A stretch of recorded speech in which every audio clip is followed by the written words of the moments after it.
They're mounting these multi-front institutional assaults that we've never seen in our history. 1, 2, 3, 4. Hey there.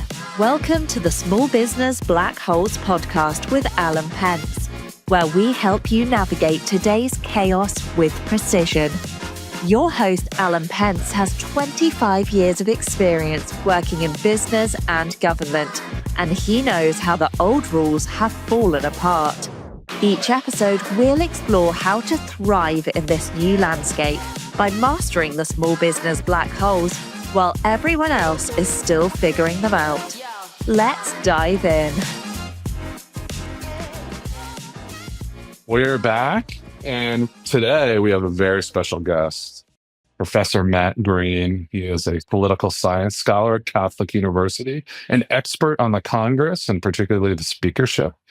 He was also the legislative assistant in the first congressional office I interned in. Yeah, thanks for having me on. So quickly, just give people an idea. We talked about you being a kind of a scholar of Congress, but give people a quick overview of what you focus on in your work. Sure, yeah. So, a lot of my research is about the House of Representatives in particular, and a lot of the things that happen in the House.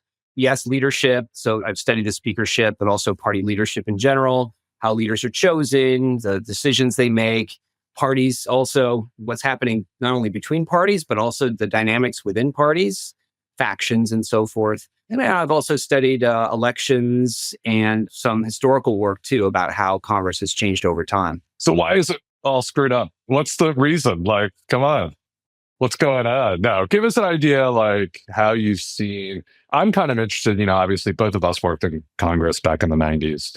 So we were kind of at the beginning, I think, of an era. But do you see it that way? Like the vision has kind of evolved over time, and where would you put us on that trajectory? Yeah, so there's just a whole wealth of scholarship about how Congress has changed, particularly about polarization. And that's obviously a big factor here, is that the two parties have become more internally unified and more distinct from each other. So, you've got more partisan division, you've got more partisan conflict. But what you've got also, we were there in the 90s when I would say there was a big step in that direction. It had already been moving that way, but the election of 94, which brought this new Republican majority to the House, especially, as well as the Senate, and the leadership of Newt Gingrich kind of helped push that polarization further. But it's not just that, because if you just have two parties that disagree, okay, fine, they disagree, right? And sometimes, things get done, sometimes they don't. But what you've got is a few other things that have made it even harder for Congress to do things. So one of the big ones is greater competition for control of Congress, especially the House. Starting in the 90s and especially accelerating in the 2000s, the ability of each party to win control of the House, is pretty much even. And when you do win as a majority party, you get really only a small majority. So that gives the minority party a big incentive to not cooperate, because they can say, look, we just obstruct and cause difficulties, do a lot of position taking, we'll take the House.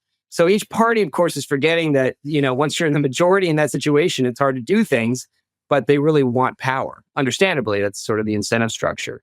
So that's part of it. And then there's all these outside forces that have been discouraging lawmakers from legislating. The media is a huge one, social media in particular, where you really get rewarded for doing outlandish things and generating a lot of likes, as opposed to quietly legislating behind the scenes.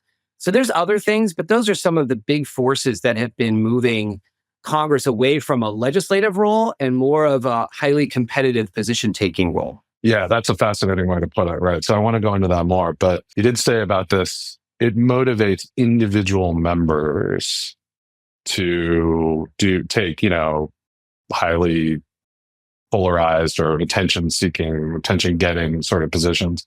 And so you hear this right now that members come in and they don't even bother to hire much of the legislative staff. It's just all media staff, right? And so in some ways, Congress has become a way to get into the media in a way, right? And so you see these members, like Joe Scarborough is on a TV show and other people go. So must be, now in your AOC, right? Like, she's an interesting character to me because it's like, she's trying to sort of ascend the leadership. She ran for committee chair or minority ranking member, but she's also this media personality. So it's like, it's hard to square between are there basically two routes now? One is I become a media star. The other is I go try to climb the ladder of Congress. Yeah. There are members like Ocasio-Cortez who are looking for ways to do both. But, keep in mind when she was first elected, I would say she was less of a serious legislator and more of a attention seeker, right? So she leads this protest in front of then Speaker Nancy Pelosi's office before she's even sworn in. Sam Rayburn is turning over in his grave, right? Forget the old, get along, go along, or freshmen should keep, quiet. But she's changed over time. And I think it's because, I can't read her mind, but I think she also wants to legislate. The problem is lawmakers who come in who don't care about legislating and never do decide to care about legislating. Matt Gaetz would be a good example. He was a pretty mediocre state lawmaker in Florida. He comes into the House and he pretty quickly realizes that, hey, if I want either to be in the media after I leave the House or run for higher office, I would get more political benefit out of being a rabble rouser. And his whole, effort, which succeeded in removing then Speaker Kevin McCarthy, that whole debacle, one of my favorite images is when he said, I'm going to offer this privileged resolution to vacate the chair. And he held a press conference and there's a photo of him completely surrounded by cameras and interviewers. It's like this, almost like a Renaissance painting. He's in the middle. There's all these people around him. And it's like, that's what he wants. That's the incentive. And so when that's the incentive for folks like that, and they don't care about legislating, it's not even just, they won't legislate. In his case, they'll actually do destructive things for their party. And whether you liked or disliked Kevin McCarthy, there were 3 weeks there when Republicans did nothing because they couldn't pick a speaker. It's hard to see Congress working when you've got members who have an incentive to not only not legislate, but actually make things harder for their colleagues in their party. So part of that, though, is just, granted, their ability to get their message out is a lot higher now with social media, and they can get around traditional gatekeepers and stuff like that. But they really wouldn't have any power if it weren't for the close nature of the elections, right? And the tight majority. So if McCarthy had a 60-seat majority, nobody would care what Matt Gaetz is doing. Right. And so you can think back to the 90s. You had weirdos like Jim Trafficant and, beam me up, Mr. Speaker. And you had people sort of like oddballs like that who might do things like that. But elections weren't that close back then. I don't remember the majorities being 5-10 seats. Right. So is this really just driven by the close nature of the vote? Well, the way I think of it is that all these forces are kind of coming together and reinforcing each other. So you're right. If McCarthy had a 30 or 40 seat majority, fine. Matt Gaetz, whatever, is just annoying. He has a lot more leverage because it's a small majority. That's true. But at the same time, Jim Trafficant, right? He's kind of this, right? She said oddball, getting up there. I got my 3 issues and I'm just going to talk about them in 1 minute every day. Go look him up if you've never heard of him. He's hilarious. Yes, he was quite a character. But he never really seriously threatened to remove the speaker. And if you go back to the early 80s, then the Democrats from the majority, Tip O'Neill was the speaker. They had a pretty sizable faction of Southern conservatives even then. And folks like Charlie Stenholm of Texas were sort of occasionally talking about maybe it's time for O'Neill to go, maybe even trying to organize something. But it didn't really get very far because most members were saying, no, that's totally destructive. We're not going to do that. It's just going to cause chaos. And what do you plan to get out of it? Whereas maybe today, in a similar situation, Stenholm might have been like, yeah, I'm going to be on X and then I can run for governor. So it's not just the small majorities. It's also the nature of the environment, sort of political and media environment that we're in. Is there any precedent on the majority side throughout history? Like for someone, were there other periods where the House was that evenly divided? Yes. So there was a very, very tiny majority after the 1930 election. Republicans, they actually had a majority and then lost it because a bunch of their members died. It makes it sound, it doesn't. I'm making it sound like House of Cards. It wasn't some conspiracy. They just, it was a long time between the election and when the House met. So Democrats had a majority, but it was a very tiny one. And it was difficult at times for them to govern. I actually think in terms of history, we're closer to the late 19th century, where both parties are fighting really fiercely for power, especially in the House. There's a lot of flipping back and forth in majority control. And Congress isn't really getting a whole lot done, more than they are now, to be sure. But it was a period of a lot of unrest, social unrest, political uncertainty. That's, to my mind, about the closest analogy historically to where we are today. Is there anything to learn from that? And this is sort of what Williams, Jennings Bryan, and like McKinley? Or are we talking like Hayes or? Yeah, more like 1870s, 1880s. Yeah. So a bunch of speakers no one's heard of, a bunch of presidents. Actually, it's interesting, Donald Trump was elected Cleveland, non-consecutive terms, and the last president to do that was Grover Cleveland, same time period, 1884 and 1892. So what can we learn from that? I do look back at Grover Cleveland and trying to figure out what can we learn from the situation. I guess the only thing I can say is until there was some stability in the system where you had a little bit less competition for power and frankly, parties that kind of sorted themselves into more consistent ideologies, there's just a lot of uncertainty and unrest. And then the other thing too, I guess the grassroots, there's a lot of stuff happening in that time, labor unions, the early, well, it was with the populist movement, but, looking at the grassroots, it's a kind of way to shift the political paradigm because the people in power just can't or won't really do much for a lot of the same reasons that we have a pretty paralyzed Congress today. So, that raises some interesting questions today because you see sort of like the difference in the two parties right now. And it feels like the grassroots, there have been movements on both sides to some extent, right? But it feels like the Republican ones have been much more effectual over the last, at least in terms of how it plays out in Congress, right? So you have the Tea Party, kind of had the MAGA movement, and they sort of taken over, right? And now there aren't like as many independent factions in the House as there used to be, whereas you haven't seen that on the Democratic side quite as much. Would you say that's true? Yeah, I think so. There have been movements on the left, but I don't think they've been like durable. So you had the Black Lives Matter movement, but it kind of faded away. If you can remember back to the 99%, 1% movement, that kind of faded away. Occupy Wall Street sort of thing. Yeah, that's right. Yes. Thank you. Occupy Wall Street.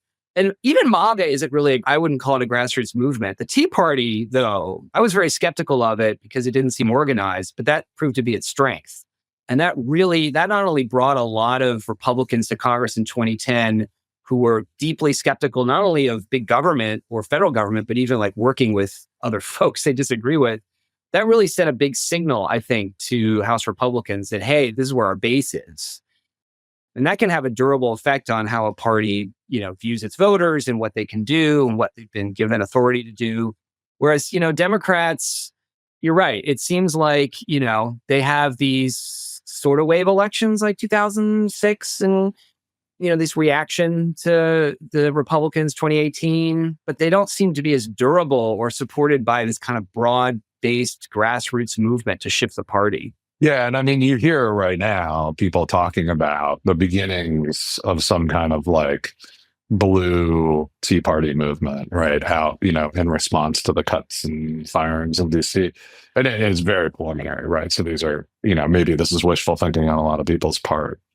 But it does feel like what happened with the Republicans was an anti-establishment movement, right? Where, Eric Cantor loses to some no-name guy outside of Richmond. And like, is that like, could we be seeing the beginnings of something where you're sort of like an anti-party establishment? Hey, you're not doing enough to fight Trump. Don't listen to James Carville. Go out there, kind of, like take to the barricades. Like, it would be interesting to see. It's probably way too early to tell, but any thoughts on that? Yeah, I think it is way too early to tell. And here again, it's easy to fall into a trap. I fall into this trap. You read social media and, people are screaming on the left, like, oh my gosh, Democrats are useless. We have to primary all of them. I'm like, dude, it's like beginning of March. Okay. I have 12, an odd numbered year. It's a little early. The Tea Party movement didn't emerge until around now, late February, early March of 2009. So it's just very early, I think. I do think that, definitely the message I hope is being heard. I think it's being sent to leadership that this is not a typical kind of situation where you say, okay, we just sit back and in 2 years, people will be mad and vote for us. You always have to be proactive, especially in the minority. You can't assume that there'll just be this natural reaction. The problem, I think, is that a lot of folks are upset with Trump. This is a battle that's being fought in Washington. It's about who his lawyers are. It's about these mass firings that are happening. And so how do you get, if you're in the minority, or as they say, the deep minority, as Democrats are, how do you deal in this situation? You can have angry people at town hall meetings who are angry, but what do you do when the president says, I've just eliminated USAID? And what? Our system is not really made to deal with situations like that. And that's, I think, the real challenge Democrats have. Yeah, no, definitely. And just I referenced Carville. He came in, I guess, in New York. He did some interviews and then a New York Times op-ed saying, I don't think he was saying retreat for 2 years. I think he was saying play some rope-a-dope, right? I think he referenced Muhammad Ali's strategy against George Foreman, like let Trump and the Republicans go out and try to slash all this stuff for another couple months. Don't vote for it or anything, but like just let them walk the plank themselves. And then once you see the poll numbers go down, then strike, right? That's sort of his idea.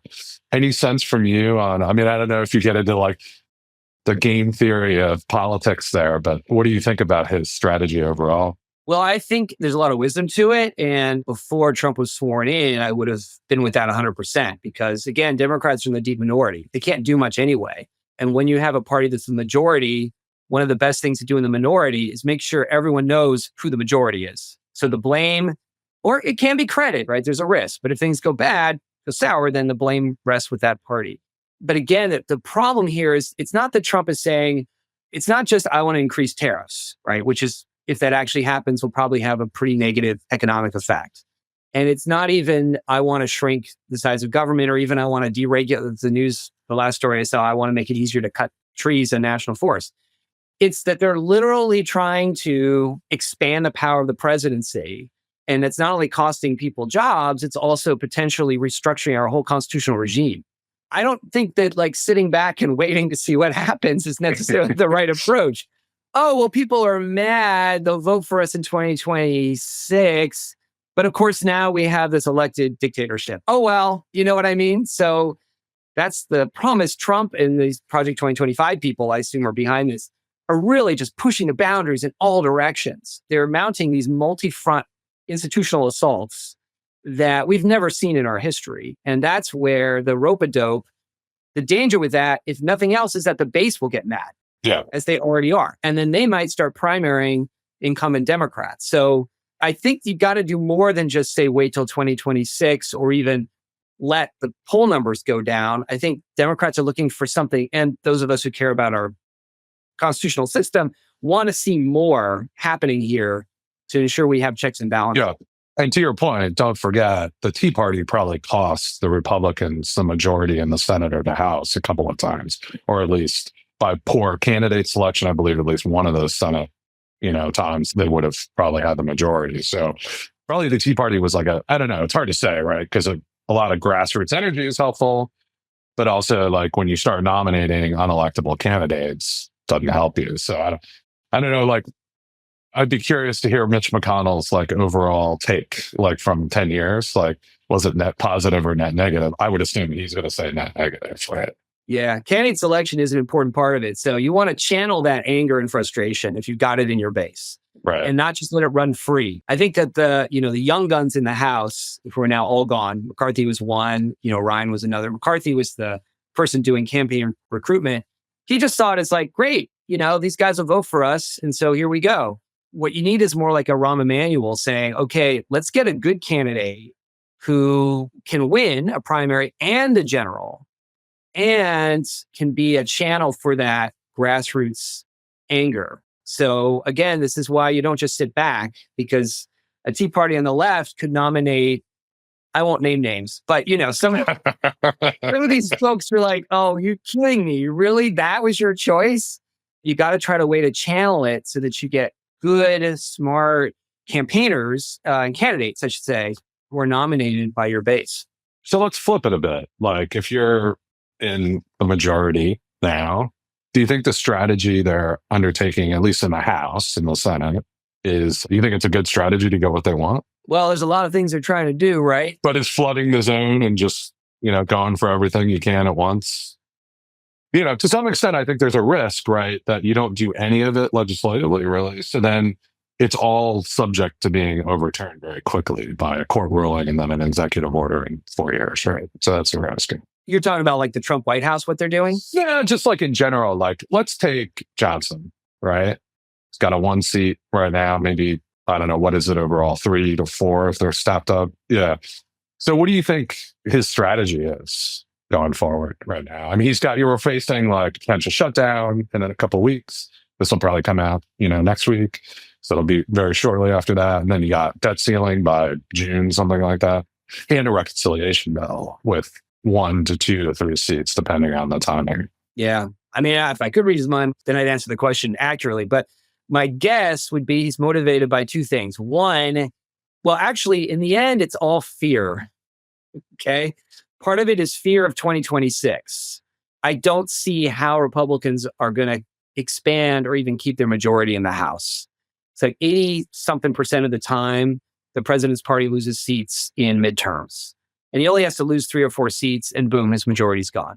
So that fear is probably what's driving a lot of this move quickly on tax cuts. Obviously, if you don't keep those tax cuts in place and taxes go up, you're really in trouble. So that's there too. So that's driving, I think, a lot of the rush policy. But I think there's also fear that comes from a tiny majority. It takes 9 Republicans to offer a privileged resolution to vacate the chair. I could totally find 9 people. I'm sure there's 9 who could do it. And last Congress, it was 1, right? Just 1 person. That's right. Yeah. They changed it to 9. I don't know what that magic number is, but 9. They just picked the Supreme Court. They're like, hey, Supreme Court wants, so we'll take that. It's more than 1, less than 10. I don't know. It's an odd number. So he's got that. The Freedom Caucus, every Congress, you never know what they're going to do, but they certainly have established themselves as the deciders, as a faction. And what are they now? Are they MAGA? Are they old line fiscal republic? What is the Freedom Caucus? Like, I don't even understand who's who anymore. Yeah. Well, I mean, we could have a whole nother podcast on this. It's something that I've studied at length, and now they're in state legislatures too, which is really interesting. But the short story is they started as a kind of Tea Party-like small government, personal liberty faction. People, though, were mostly mad that Speaker Boehner was making deals with Obama. And then they established themselves as a real force. They were willing to try to kick out the speaker and block bills. Then when Trump came along, they stuck with that principle. So they were actually willing to push back against Trump. But Trump, this is the fear factor that's also in the speaker's mind, basically spooked them by saying, you guys, I could destroy you all politically. And so they switched and instead decided, let's go with Trump. So they were pretty much more MAGA. They lost some members as a result, but they realized that Trump was a great guy to latch onto and help them get more influence. And I think that ever since then, I don't know if I'd call them MAGA, but they're definitely they're big cheerleaders for Trump and want to be sure that they stay on his good side and his base's good side. I mean, there's a sense in which you could say, like, looking at the play out post-election with Project 2025 implementation, like, did MAGA take over the Republican Party, or did the Republican Party take over MAGA? I think more the former. It's MAGA/Trump. It's hard to know. You have to distinguish between the two, I think, because when you hear a congressional Republican say something that sounds MAGA, is it because their voters are MAGA, or is it because they're afraid of Trump? It's in a way we're a little bit like in maybe the early New Deal era, where you don't know it's like FDR that's really driving things, or if it's the party at the grassroots that's driving things. I think that Trump and his allies have done a really good job of shifting the party through the selection of state and local party leaders and through candidate selection. So in that respect, I would say that MAGA has taken over the instrument of the Republican Party as an actual entity and institution. But I don't know where Republican voters are. They like Trump, but Project 2025 pulled very badly across the board. And that's basically what Trump is doing now. So it's a big risk that he's taking, and he's kind of testing it. Will people do whatever I say? And it's sort of symbolized by the Elon Bannon fight, right? Like where the tech bros are coming in, they want to, I don't know exactly what they want beyond more meme coins, but there's that kind of taking a sledgehammer to government. And then, I think there's a MAGA part where they don't like the government, but they certainly don't want massive cuts to Medicaid, right? I mean, there are multiple MAGA districts that are a third of the people are on Medicaid, right? So it's a very odd, I agree, it's very puzzling. It's what's going on here? What's the agenda going forward? Yeah, I like that you pointed out Bannon, where sometimes he's in favor of Elon Musk, and sometimes he's like, this guy's awful. It is this kind of like, there's this tension. And part of it too, I think, is that, Trump, for all the talk about scaring Republicans, and he's got these views and beliefs, he doesn't have a whole lot of strong views, and he doesn't care about policy. So people can latch on and say, yeah, Trump is our guy. And then someone else like Elon Musk can say, no, he's my guy. And Trump will be like, I like this Elon guy. He's like the richest guy on the planet. So do whatever you want. And other people are like, wait, no, but this is not what our plan was. And so you get, this happened in the first White House, is this kind of chaos and people fighting with each other. Yeah. So going back to Johnson, though, so just to put a bow on that, like basically he's trying to use urgency. He's got like a very small majority. His chances of passing these bills are limited, right? So I guess his strategy is like fear of Trump, try to do it fast, just push it through, right? And like he doesn't really have any other options, does he? I mean, because of the small majority plus polarization, he doesn't. In the old days, where things were more flexible and there was less partisanship, he might be able to negotiate more with Democrats, build a bipartisan, agreement of some kind for something, lose some Republicans, gain some Democrats.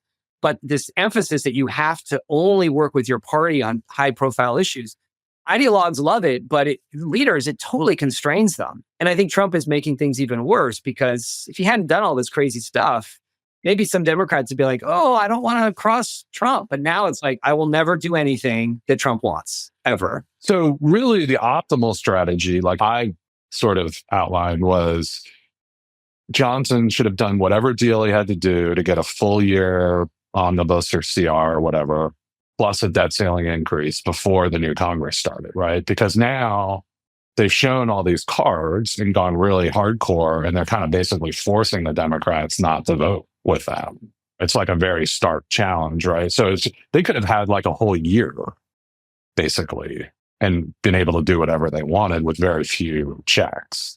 And now it feels like they've set up two big signposts along the way that Democrats can leverage. Yeah. I think Johnson, I don't know what he really wanted or if he had an option, but if he'd had the option, he would have much preferred to do that. Yeah. Because Trump is so unpredictable, doing all this stuff has just burned so many bridges with Democrats. It would have been much smarter to be like, oh, yes, Trump will be more moderate and let's just get this done. And then things will be lovely and we'll just extend tax cuts. Then Trump comes in and says, burn everything down. And Democrats would have been like, we have no leverage. But what happens in the shutdown is the big question mark. I really hope we don't have one. I know Johnson has retreated somewhat on his original attempt to have the Doge cuts implemented in it, put into it. But what is it? Do you understand what that means? Like, so to me, it's like, if you don't put the Doge cuts until 2026, does that mean you have to spend the money in 2025? Well, I guess the idea was, what the White House is doing right now is basically, from my understanding, illegal. It's impoundment. It's just refusing to spend money that's been appropriated. But if you can get those impoundments into law through the CR, of course, then it's a done deal. And then it's like, okay, it was impoundment, but it's moot now. They just did it a little early. So if he can't get that into the CR, then it's still technically, I understand it, illegal. So that's why I think it was a non-starter. Democrats like, the last thing we're going to do is allow this impoundment to become law. Yeah. So if they say it's 2026, I don't see them actually spending the money. So then the 2025 money they've already, or stopped spending, put it that way.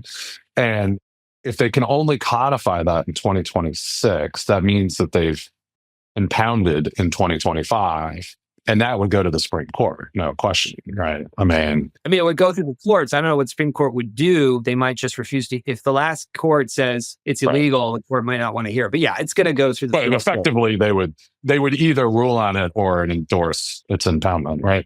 So effectively, right, but not ruling. So basically, a clean CR is a setup for constitutional crisis, right? Yeah, I wouldn't use the word crisis because I feel like word gets used so much. We're not quite there yet, but yeah, it's a constitutional challenge. Yeah, it's better said. I think good point there. We shouldn't say it's a crisis until it is actually a crisis, right?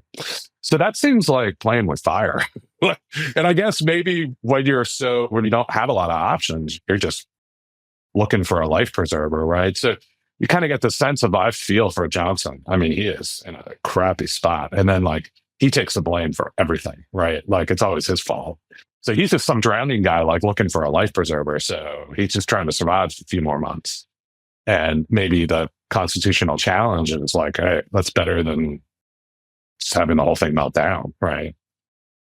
And like, what is this, like, so I've been thinking through this and it's like, man, this could get pretty bad. Like then you go on to debt ceiling. And the question is, do Democrats actually have the stomach?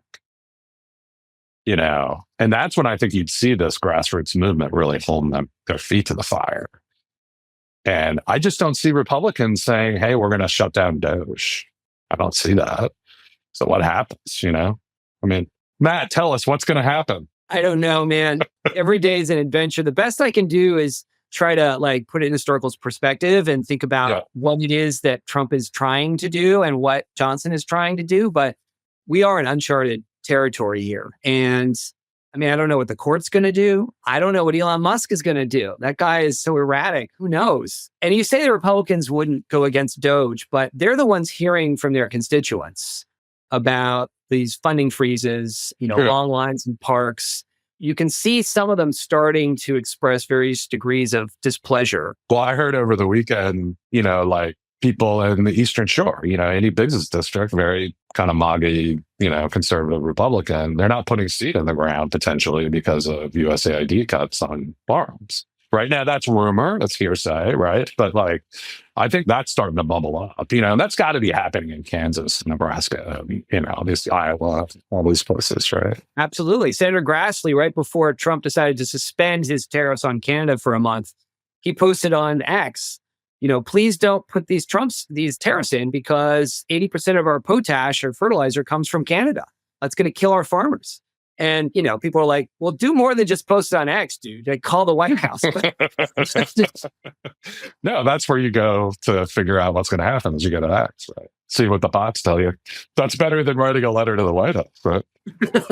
Yeah, so we all going to become experts in potash? Is that like our future now? And like, oh my God. These are things I did not know about, right? I'm not a tariff expert, It's like, oh, tariffs are bad. And then you're like, oh, so our aluminum is going up in price because what now? Like, all these ways that our global and regional economies are tied together that you throw in a kind of William McKinley approach to undo it all. And it creates potential disaster, a mess. Well, I would come at it from an abundance mindset, Matt, where you're learning about alumina and potash. I mean, you're learning about commodities. You never learned about this before. So there's some positive stuff coming out of this. Yeah, this is a learning experience. Wonderful. I didn't sign up for this class. I want a different class. That's right. Yeah, exactly. It's the one that you always forgot that you were supposed to go to, and then the exam's happening, and you're like walking by. Right? Okay, so let's get us re-baselined around Congress there. So you say we're in uncharted territory, right? There are some historical precedents, but not many. I mean, are we about to go into, you say it's uncharted, right? But it's like, are we about to go into like maybe one of the most volatile, unstable periods that we've seen in politics in 100 years or more? Or what do you think? Well, I think we're already in a volatile, uncharted period right now where people are, the president is doing things that are blatantly illegal or unconstitutional. Congress is getting crap from their constituents about it, but Republicans are saying, well, whatever, it's the president, he's our president. You've got protests cropping up all over the place. You've got this economic uncertainty with tariffs.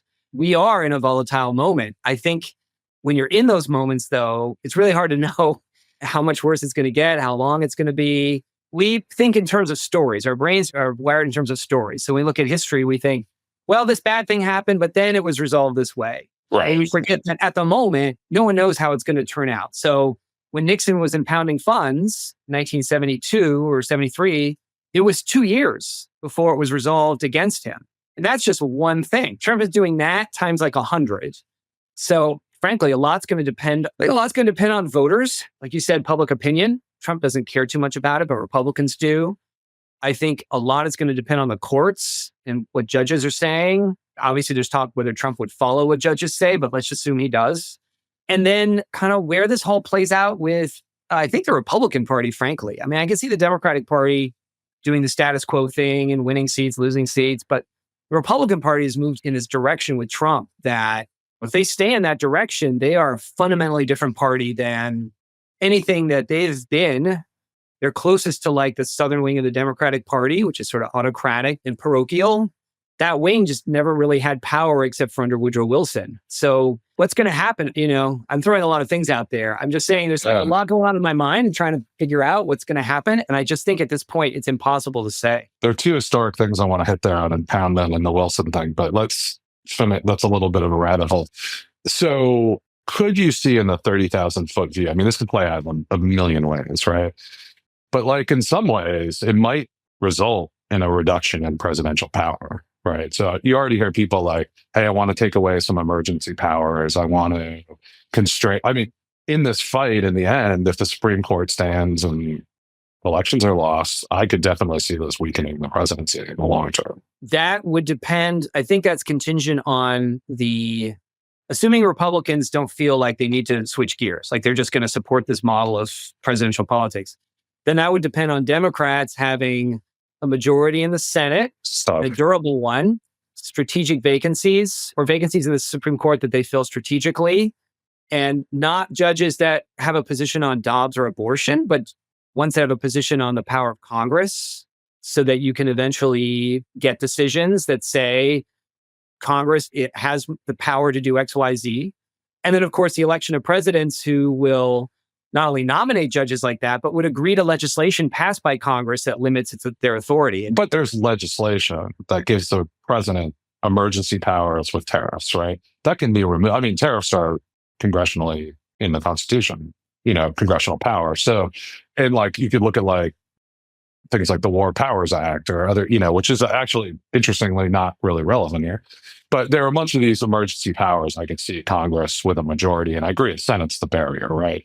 The other fear I have that long term, and no need to comment on this, but it's so bad that Democrats come back in, kill the filibuster, pack the court, and get what they want done because it's so terrible what Trump did, right? So that's my fear. And then we're all paying 80% tax rates and stuff. So I feel like the equal and opposite reaction can be, because I'm sure once the Democrats get back in, they'll stop right at that moderate point where like it's sane and not go over to the other side. So it is a worry that like once you open the bag on this, like who knows what comes out.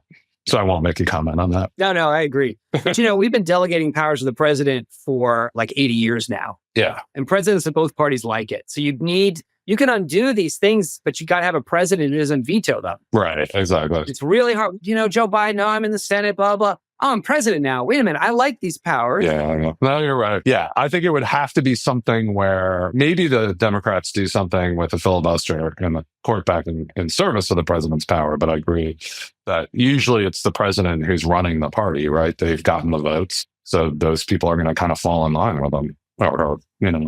So good point. So real quick on the history stuff. I know we got to go in a minute. So impoundment.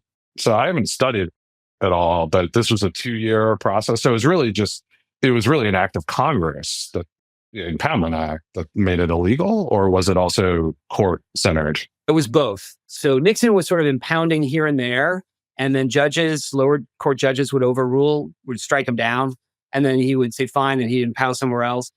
And this sort of kept going. It eventually went to the Supreme Court, which ruled unanimously that impoundment is unconstitutional. But also Congress had passed a law that called the Impoundment Control Act or Budget Impoundment Control Act that basically banned impoundments, but they gave the president the power to do it under certain circumstances with Congress's approval.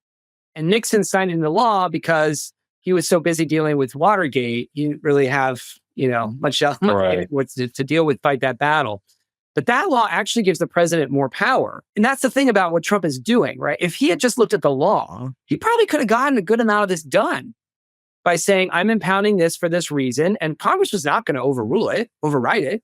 But instead, he's just, he's got this Russ Vought, the guy who's at OMB, this weird mindset that's like, I have powers to do things that the courts have not. So I have a hard time believing the court would rule impoundment is now constitutional. If they did, it's probably game over for Congress. I probably would just study state politics at that point. Yeah, like they say, the Roman Senate didn't go away, right? It was still there 300 years. It just it didn't mean anything, right? But, I think I've read that Kavanaugh and Roberts have both ruled on Article 1 or something adjacent. And we're very clear that Article 1 is Article 1 for a reason, right? Yeah. Thomas said that, Congress has budget spending power. Yeah, so we'll see. And then quickly on the Woodrow Wilson. So he say like the Southern Democrats, even though he was governor of New Jersey, were in ascendancy in his presidency and they were more autocratic. So is that some kind of a relation to today? Kind of. The Democratic Party was very different. So it had this progressive wing. And so ironically, a lot of what Project 2025 is trying to do is undo the things that were done under Woodrow Wilson. Interesting. Passing fair labor laws, the income tax, these kinds of things where the national government is legislating, is expanding its power on behalf of the working class, farmers, et cetera. But the Democratic Party its largest wing was Southerners. And yes, Woodrow Wilson was governor of New Jersey, but he was originally from Virginia. And so where the Southerners chose to exercise their maximum influence was on race policy. So this was when DC resegregated. This is when African Americans were losing their jobs. Basically, African Americans were being purged from the federal government. So it was like the Southern wing was getting a lot of what they wanted, but some of it was progressive and some of it was regressive. But it was really the height of the power of Southern Democrats was the Woodrow Wilson era. So this is somewhat similar in that you've got a MAGA wing of the Republican Party, and they now have power. And they're now actually implementing the things they've long wanted to do, which ordinarily they could not do because either their party was in the minority or they were in the minority. So there's like bits of Woodrow Wilson we're dealing with, bits of Nixon we're dealing with, even a little bit of FDR in terms of early action by the president, unilateral action. But it's still like you mix all that up and then you throw in Donald Trump and you get a very different... A witch's brew. A witch's brew, yes. Well, Matt, this has been awesome. So I love the historical parallels that helps us give it some context. I mean, there are other people, like I will recommend Matt Glassman, for example, who's at Georgetown. He's got a great podcast. The last one he did was something like, we have no idea what's going on, but we don't like it. And he and Josh Shooter, who are at Georgetown, are really good because they know the history and the process. And there's other folks, really smart folks out there as well, but I may put some more on Blue Sky. We'll see. All right. Excellent. Thanks, Matt. And we appreciate you being on. Yeah. Thanks for having me, Alan. You've been listening to the Small Business Black Holes podcast with Alan Pence. For more insights on mastering the new game, follow @apent, that's APENTZ on X. And make sure to subscribe to the podcast so you don't miss a single episode. Thanks for tuning in. And remember, in today's world, you don't follow the rules, you write them.